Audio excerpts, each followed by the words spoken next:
In-approve na namin on second reading sa plenaryo. Tapos yung noong 2025, lumiit pa yung small committee, naging 4 na tao. Dati hindi man 4 na tao yan eh. Yung 4 na tao na pinamumunuan na Chairman Saldico, sila na lang magdidesisyon kung saan magbabawas na departamento at saan magdadagdag.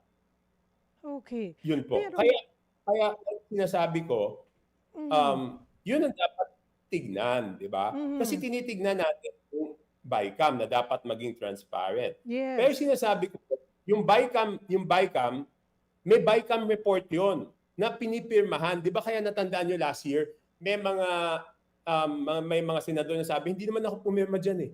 Di ba? Okay. Kasi may report yon.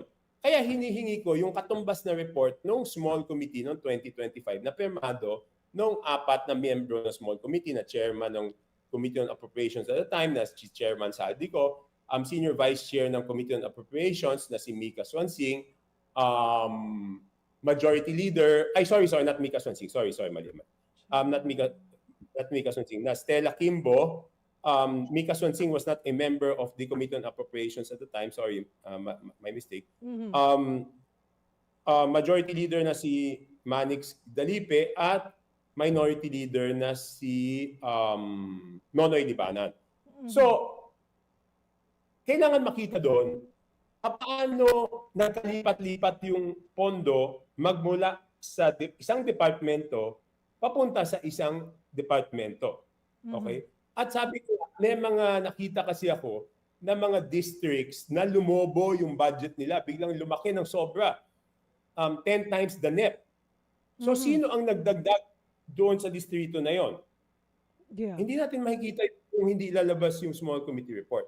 Kaya ngayon, since wala na siguro magsasabi na meron kasi hindi pa pinapadala sa akin eh. So tanggapin na natin na walang record yung Committee on Appropriations.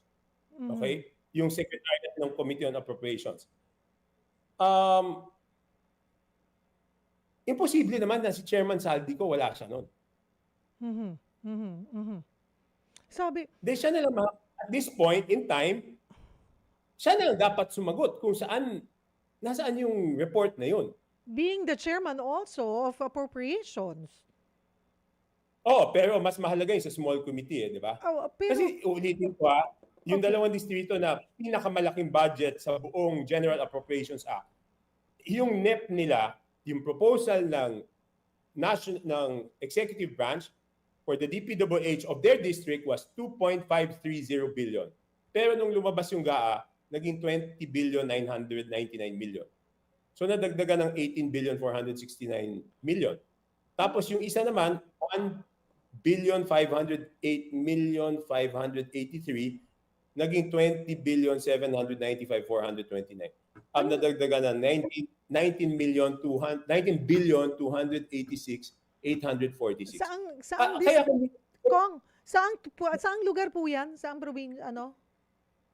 distrito? Marami nagtatanong saan lugar ba yan, no? But hindi ko sinasagot kasi baka naman ibas yung mga congressman doon.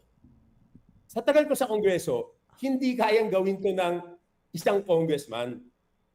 So ang sinasabi ko, tanungin natin si Saldi paano nangyari ito. Pero kunyari, isang congressman, hindi siya makakapagdagdag ng ganyan. Though lahat ng congressman, syempre gustong maparami ang proyekto sa kanilang distrito. Walang superman na congressman na kayang gawin yan. Opo. Ganyan kalaking dagdag. Alright. Pero okay, balikan ko yung small committee. Okay, Cheryl. Opo. Kasi hindi madadagdagan to kung walang departamentong ibang binawasan eh. Di ba? Yes. Pero, Okay. Okay. Ngayon, ang susunod na tanong dyan, tingnan natin, ito bang mga distritong dinagdagan, may lumabas bang ghost projects o kalokohang proyekto doon sa mga distritong nadagdagan? Naku, kung meron, ibig sabihin, lalo tayong dapat magtanong ng mas maraming tanong, di ba? Yung sa Bulacan ba, hindi yun dun sa dalawa na nabanggit nyo? Kasi dito may Hindi, lumabas. hindi. Ayun. Alright, Hindi. para lang po maintindihan, okay, yung small committee, ano po, kasi sabi nyo nga, dun sa second reading, na-plancha na yan eh. Nagkaintindihan na, nagkasundo na. Okay, ito na yung anuhan natin. Ito na yung budget. Ito na yung napagkasunduan. Nahimay na yan. Okay. Sa third reading, sabi nyo nga, very minimal na lang yan, mga typos na lang. Bakit Title, period, comma, spelling, yun na Oo. lang ang pwedeng balikan ko. Bakit nagkakaroon pa ng small committee? Kung natapos na sa second reading, bakit may pahabol? Ba, di ba dapat na-plancha na po lahat yan? Tama kayo, tama kayo. Alam nyo, yung small committee, hindi naman yan na-invento lang noong 2025 Congress. Pero it became that small only noong 2025 Congress na naging 4 na tao na lang. Dati po Okay. ilan kong?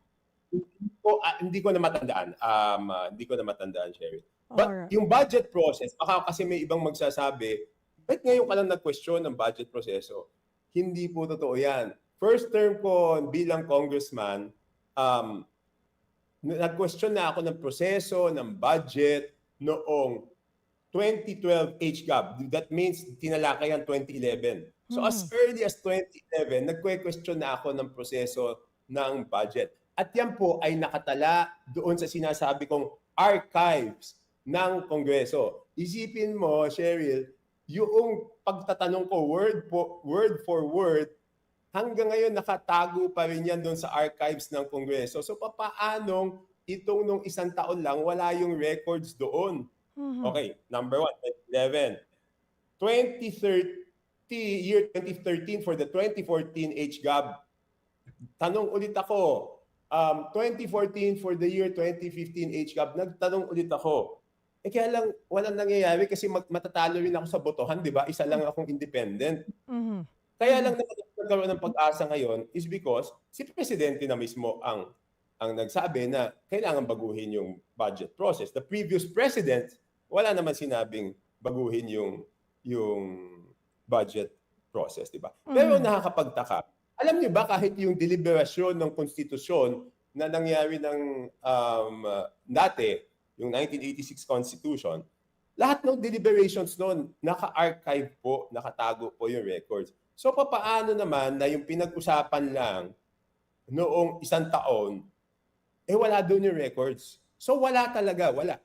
So, kailangan doon sa punto ng Small Committee 2025 budget, si Saldico na lang ang tatanungin natin. Wala na tayong ibang tatanungin na tao kung hindi si Congressman Saldico.